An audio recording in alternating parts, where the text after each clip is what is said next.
Iran जंग से back foot पर अमेरिका 10 दिन में ही सुलह का रास्ता तलाश रहे राष्ट्रपति ट्रंप। नमस्कार, मैं हूं आपके साथ आयुषी गुप्ता। देखिए, ईरान पर हमले के 10 दिन बाद अमेरिकी राष्ट्रपति डोनाल्ड ट्रंप के सलाहकारों ने उनसे सुलह का रास्ता तलाशने की सलाह दी है। और इन सलाहकारों का कहना है कि ईरान और अमेरिका के बीच युद्ध अगर लंबा खिंचता है तो इसका सीधा नुकसान अमेरिका को होगा। सलाहकारों ने ट्रंप से उनके कोर्ट वोटरों के नाराज होने की भी आशंका जाहिर की है और यही वजह है कि राष्ट्रपति ट्रंप ने मंगलवार 10 मार्च को जल्द ही युद्ध खत्म करने का बयान दिया। जी हां, वॉल स्ट्रीट जर्नल के मुताबिक ट्रंप के सलाहकारों ने कहा, ईरान युद्ध से जो है अमेरिका को कोई अधिक आर्थिक या सैन्य लाभ फिलहाल हासिल होता हुआ नहीं दिख रहा है।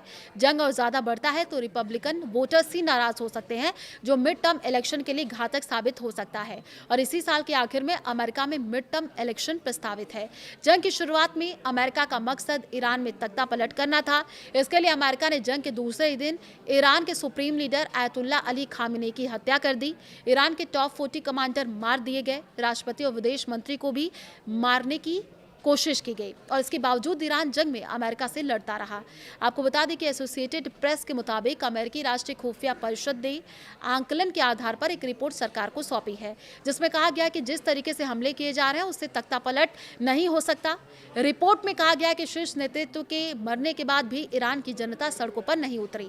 तो देखिए, आपको ये भी बताया कि क्विनिपाइक यूनिवर्सिटी के नए सर्वे में 53% अमेरिकी नागरिकों ने ईरान के खिलाफ सैन्य हमले का विरोध किया। सर्वे में शामिल 44% नागरिकों का मानना है कि अमेरिका इजरायल का जरूरत से ज्यादा समर्थन कर रहा है। और हाल ही में अमेरिकी विदेश मंत्री मार्को रूबियो ने एक सवाल के जवाब में कहा था, इजरायल की वजह से ईरान पर अमेरिका ने हमला किया।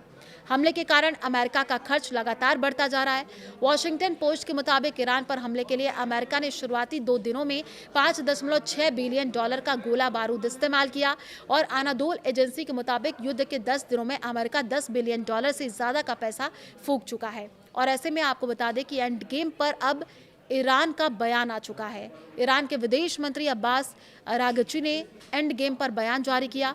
अरागची का ये कहना है कि अमेरिका को ये भ्रम था कि लड़ाई शुरू होते ही ईरान में तख्तापलट हो जाएगा, लेकिन वह अपने प्लान को सफल नहीं कर पाए, वे फेल हो गए। अब प्लान बी के जरिए अमेरिका जंग को जीतना चाहता है, लेकिन उससे भी उसे सफलता नहीं मिलने वाली है।